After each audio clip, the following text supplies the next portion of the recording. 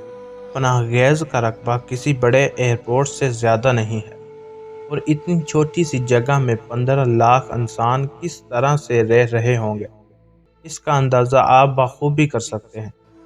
غزہ کی پٹی سے تمام مسلمانوں کو رفح کا اسٹنگ کی جانب دھکیل دیا گیا ہے، اور مصر رفح کھولنے پر تیار نہیں ہے۔ مصر کا خیال ہے کہ یہ فلسطینی پناہ گزین مہاجرین مصر کی معیشت کے لیے ایک بہت بڑا دھچکا ثابت ہوں گے، اور وہ اسی وجہ سے انہیں اپنے ملک میں جگہ نہیں دینا چاہتا۔ ہر طرف سے محصور یا فلسطینی مسلمان اب اسرائیل کے رحم و کرم پر ہیں۔ ایک جانب مصر کا ہے تو دوسری جانب سمندر، اور دونوں طرف سے ان کو اسرائیل گھیرے ہوئے ہے۔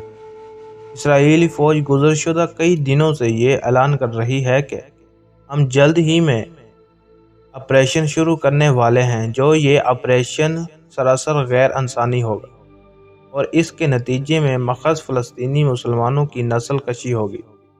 اس لیے امریکہ بھی اس کھیل میں عام دہشت گردی کی اجازت دینے میں ہچکچا رہا ہے۔ اسرائیل کو یہ چیتونی دی ہے کہ اگر رفح میں کسی بھی قسم کا آپریشن کیا گیا تو امریکہ اس سلسلے میں کسی بھی قسم کی مدد نہیں کرے گا۔ اس کے ساتھ ساتھ دنیا کے تقریباً تمام ممالک بھی رفح میں اسرائیلی آپریشن کو غیر انسانی اور دہشت گردانہ فعل قرار دے رہے ہیں، لیکن اسرائیلی حکومت کو اس سے کوئی فرق نہیں پڑتا۔ اسرائیلی حکومت واضح الفاظ میں کہہ چکی ہے کہ اگر دنیا کا کوئی بھی ملک ہمارے خلاف کھڑا ہو جائے تب بھی ہمیں اس سے کوئی فرق نہیں پڑتا۔ اسرائیلی حکومت واضح الفاظ میں یہ کہہ چکی ہے کہ اگر دنیا کا کوئی بھی ملک ہمارے خلاف کھڑا ہو جائے تب بھی ہمیں اس سے کوئی فرق نہیں پڑتا، اور ہم آپریشن ضرور کریں گے۔ کہ اب آپ سمجھ سکتے ہیں کہ رفح میں آپریشن کرنے کا اصل مقصد کیا ہے۔ مقصد یہی ہے کہ فلسطینی مسلمانوں کی مکمل طور پر نسل کشی کر دی جائے، اور جو تھوڑے سے باقی بچے ہیں انہیں اس قابل نہ چھوڑا جائے کہ وہ اسرائیل کے خلاف کھڑے ہو سکیں۔ اگر اسی خطے میں کوئی بھی ایسی مزاحمت کار قوت باقی رہ گئی جو اسرائیل کے خلاف کھڑی ہو سکے تو اسرائیل اپنے ہیکل سلیمانی کی تعمیر کے خواب کو عملی جامہ نہیں پہنا سکے گا۔ ناظرین، چند ہی دنوں میں اسرائیلی فوج دفاع میں آپریشن شروع کرنے والی ہے، اور اس کے ساتھ ساتھ کچھ اندرونی ذرائع کے مطابق اسرائیل ان بچڑوں کی جنہیں ٹیکساس سے خریدا گیا تھا، انہیں جبل زیتون کی چوٹی پر بالکل مسجد اقصی کے سامنے قربان کرنے والے ہیں۔ اس کے بعد انہیں جلا کر ان کی راکھ اور خون کو ہیکل سلیمانی کی بنیادوں میں بھرنے کی تیاری بھی مکمل ہو چکی ہے۔ اپریل آنے میں ابھی کئی دن باقی ہیں، اور ہمیں معلوم نہیں کہ اپریل کے کس تاریخ کو یہ کام سر انجام دیا جائے گا۔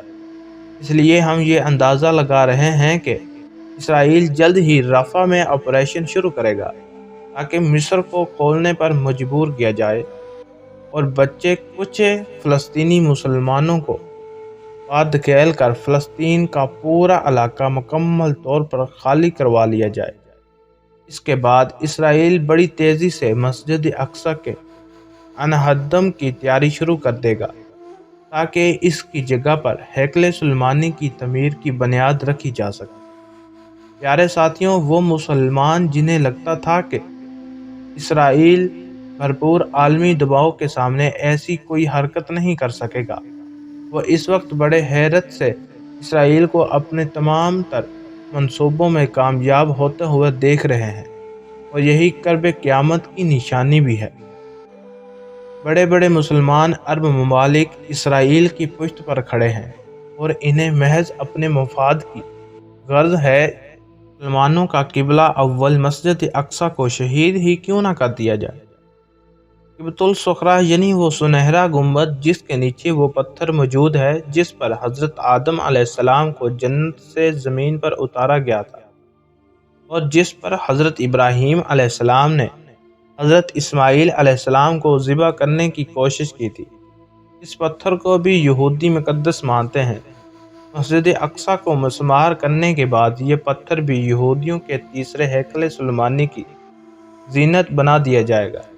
اللہ سے دعا ہے کہ وہ ہمیشہ ہمیں حق کی جانب نگہبان رکھے۔ آمین یا رب العالمین۔